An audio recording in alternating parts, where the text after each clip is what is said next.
నల్గొండ జైలుకి వెళ్ళావు. జైల్లో ఉన్నప్పుడు నయీం మీ మనుషులు వచ్చాడా? వచ్చాడు. జగన్ అని ఒక అబ్బాయి వచ్చిండు జైలుకి.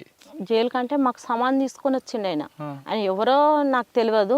ఇంకొక అక్క అరుణక్క అని ఉండే, ఎవరు నల్గొండ జిల్లా సెక్రటరీ రవి అని అమరుడు అయ్యిండు, వాళ్ళ భార్య ఉండే.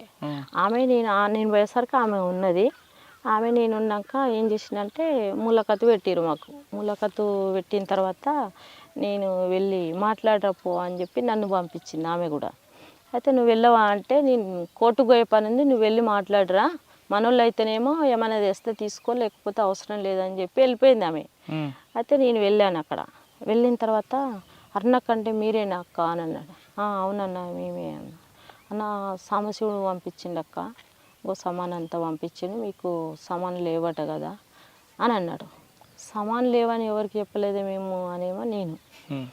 లేదక్క, సాంబశివుడు జైల్లో ఉన్న సమస్యలు వాళ్ళకి తెలుసు కదా, పార్టీ వాళ్ళకు పంపించిండు అని చెప్పి చాలా మూట ఒక చెద్దర్లా కట్టుకొని వచ్చిండు. కవర్ లేదేం లేదు, ఇంత పెద్ద చెద్దర్లా వరిచి ఆ చెద్దర్లో ఆడ పెట్టిరు అన్నట్టు.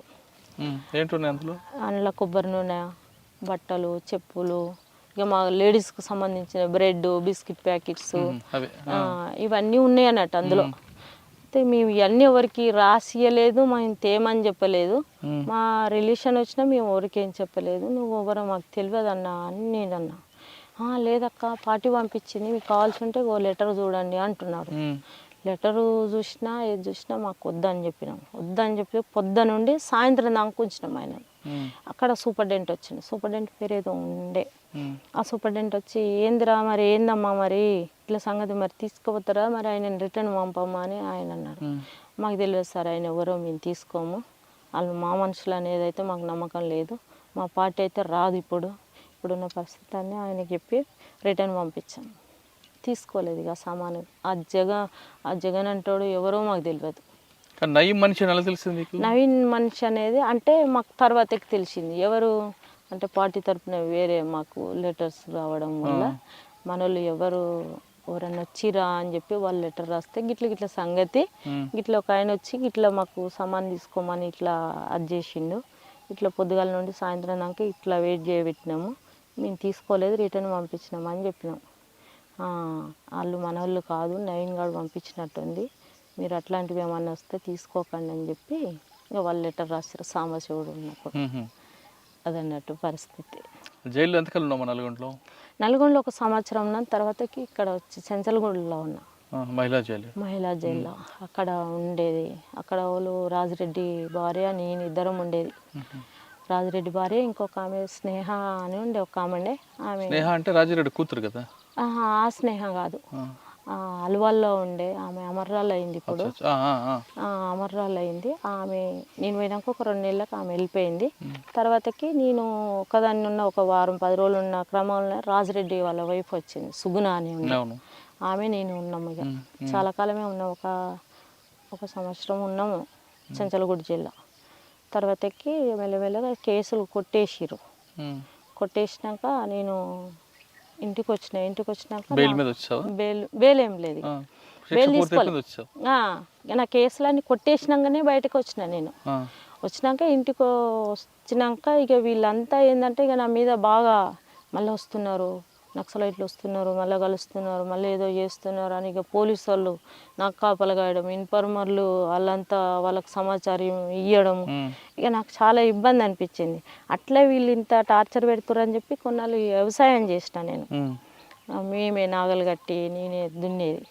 తర్వాతకి వీళ్ళు అయినా కూడా వాళ్ళు వదులుకోలేదు. తర్వాతకి నేను గుణగల్లో డ్యూటీ చేసేది, ఆడికి కూడా వచ్చిర్రు వాళ్ళు పోలీసు వాళ్ళు. ఆడికి కూడా వస్తే అంత బాగాలేదు అని చెప్పి ఇక నేను వేరే నాకు కాంటాక్ట్ ఉంటే అక్కడ లెటర్ రాస్తే, నువ్వు ఊర్లో ఉండకు, ఇక వాడంతా ఇక నీ మీద అది పడ్డది, సరే వచ్చాయని చెప్పి ఇక లెటర్ వెళ్ళిపోయాను. ఇక నేను అంటే ఇక వేరే ప్రాంతంలో ఉన్న దళము అని ఏం లేను, వేరే ప్రాంతంలో రహస్యంగానే ఉన్న కొన్నాళ్ళు. తర్వాతకి తిరుమలగిరి వెళ్ళా. తిరుమలగిరి ఇది సూర్యాపేట అక్కడ ఉంటుంది చూడు, అరవపల్లి, అక్కడ ఏరియాలో దళం పెట్టాలని పార్టీ నిర్ణయం. పార్టీ నిర్ణయం కానీ నాకు పార్టీ నుండి లెటర్స్ వచ్చేది కానీ మధ్యలో నాకు ఏం చేసిరంటే ఆ పార్టీ ఏం చేసిందంటే ఒక ఆర్ఎంపీ ఇంట్లో ఉంచిరు వాళ్ళు నన్ను. అంటే 1+2గా తిరగాలని చెప్పి లెటర్ వచ్చింది. లెటర్ వచ్చినప్పుడు ఇక పార్టీ చెప్పిన పని నేను అమలు చేయాలి కాబట్టి నేను అక్కడికి వెళ్ళాను. అక్కడికి వెళ్ళాక అక్కడ జరిగిన స్టోరీ ఏంటంటే ఒక 6 months నాకు అక్కడ ఏరియాలో పరిచయాలు కావాలంటే కొంచెం నేను అక్కడ ఉండాలి. అక్కడక్కడ తిరిగేదాన్ని, అక్కడక్కడ జనాలను పరిచయం చేసుకొని అక్కడ ఎవరైతే మనకు అనుకూలమైన వ్యక్తులు ఉన్నారో వాళ్ళని తీసుకుపోయి అక్కడ పరిచయం చేసుకున్న క్రమంలో ఇక వాడు నా లెటర్స్ అన్నీ ఎప్పుడో ఇప్పేది చదివేది మళ్ళీ వాడికి వాడే రాసిచ్చేది. ఎవరు? ఒక ఇన్ఫార్మర్, ఈ ఆర్ఎంపీ డాక్టర్ అంటాడు. నాకేం తెలుస్తలేదు, ఇదంతా ఏదో రాంగ్ ఉన్నదని చెప్పి నేనేం చేసినంటే వాడికి తెలిసే ప్లేసులనే నేను రూమ్ తీసుకొని ఉన్నా సపరేట్గా. పార్టీ నాకు లెటర్ రాసింది, దానివల్లనే నేను రూమ్ తీసుకున్నా. నువ్వు వర్క్ కొన్నాళ్ళు ఇది ఆపి ఇంకా వేరే వర్క్ చేయి అని చెప్పి నాకు పార్టీ లెటర్ రాసింది. దానివల్ల ఏం చేసిందంటే నేను ఒక హాస్పిటల్లో నర్సు ట్రైనింగ్ చేసిన. అక్కడ మురళీధర్ సార్ అని ఉంటాడు, అక్కడ నేను నర్స్ ట్రైనింగ్ చేసిన. నేను వండుకునేది తినేది ఎర్లీ మార్నింగ్ 7కి అట్లా వెళ్ళిపోయేది, మళ్ళీ నైట్ 7:30కి అట్లా వచ్చేది. అక్కడ వచ్చినప్పుడు ఏం చేసేదంటే నేనున్న ప్లేస్ ఎవరికి తెలియదు. ఇంకా మీరు తిరుమలగిరిలో ఉన్నప్పుడు ఒక ఆర్ఎంపీ డాక్టర్ దగ్గర ఉన్నారు. ఆర్ఎంపీ డాక్టర్ మీకు తెలియకుండానే అంటే మీరు రాసిన ఉత్తరాలను ఆయనే ఆన్సర్ ఇస్తూ మీకు పక్కదో పట్టించాడు. మరి ఆ విషయం ఎప్పుడు కనిపెట్టారు మీరు? అంటే నాకు ఫీవర్ వచ్చింది. ఫీవర్ వస్తే నేను వేరే అన్నకు చెప్పినుంటే ఇట్లా ఫీవర్ వచ్చింది, పరిస్థితికి ఇది, నాకు లెటర్లు ఒకటి రాస్తే ఒకటి ఆన్సర్ వస్తుంది, నాకేం అర్థమవుతలేదన్నా అని ఆ అన్నతో చెప్పినట్టు.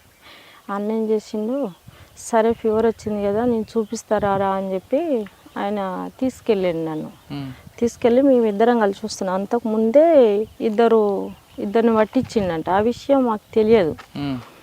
అలాంటప్పుడు ఏంటంటే అన్న నేనిద్దరం బండి మీద పొద్దుగాల రెడీ అయ్యిండు, నేను వచ్చి తోలుకొని పోతా అని చెప్పి ఆ అన్న అన్నాడు. నేను అన్నీ చదువుకొని బయటకు వచ్చిన. అప్పుడు ఆర్ఎంపీ డాక్టర్ మా దగ్గరకు వచ్చిండు. నువ్వు వెళ్ళన్నా, మేము వెళ్ళిపోతా, నాకు హైదరాబాద్కి వెళ్ళిపోతే వెళ్తే బాగాలేదు, మళ్ళీ వస్తా నేను అని చెప్పి ఆర్ఎంపీ డాక్టర్తో అన్నా. వెళ్ళక్క ఏం కాదు వెళ్ళు అని చెప్పి ఆయన అన్నాడు. నువ్వు వెళ్తే మేము వెళ్తామన్నా అంటే ఆయన వెళ్ళలేదు. వెళ్ళక అక్కడే నిల్చున్నాడు. ఈ అన్న టీచర్ అన్నట్టు నాతో పాటు నన్ను. టైం అవుతుంది నేను మధ్యాహ్నం వస్తా అని చెప్పిన. రారా ఇక మనం పోదాందా అని చెప్పి ఇక ఆయన బండి మీద ఎక్కిన. ఆయన బండి మీద ఎక్కి ఇక్కడ నుండి ఆ తండంతా పోయినామో లేదో అక్కడ పట్టేసుకున్నారు పోలీసు వాళ్ళు మమ్మల్ని ఇద్దరిని పట్టుకొని తీసుకెళ్ళారు. ఆయన నన్ను బాగా ఇంటర్గాషన్ చేశారు. అక్కడికి పోయినాక మాకు ఎలాంటి సంబంధాలు లేవు, ఏది లేదు, నాకు హెల్త్ బాగాలేక వీళ్ళు ఇంట్లో ఉన్నా అని చెప్పి నేను అక్కడ చెప్పిన తర్వాత మరి ఈయన ఎట్లా పరిచయం అంటే ఈయన నాకు గతంలో పరిచయము. దానివల్ల ఆయన మీ ఇంటికి వస్తాను కొద్ది రోజులు ఉంటా, నాకు హెల్త్ బాగాలేదని అంటే సరే అని చెప్పి తోలుకోబోతున్నాడు. ఆయనకి ఎలాంటి సంబంధాలు లేవు అని చెప్పి నేను అన్న తర్వాత పోలీసు వాళ్ళు తీసుకుపోయారు, చౌటుప్పల్లికి తీసుకుపోయారు. అక్కడ కూర్చోబెట్టి నైటు ఇంకిద్దరిని పట్టుకొచ్చారు మా వాళ్ళని తీసుకొచ్చినాక వీళ్ళంతా మమ్మల్ని మాట్లాడుకొని ఇస్తలేరు.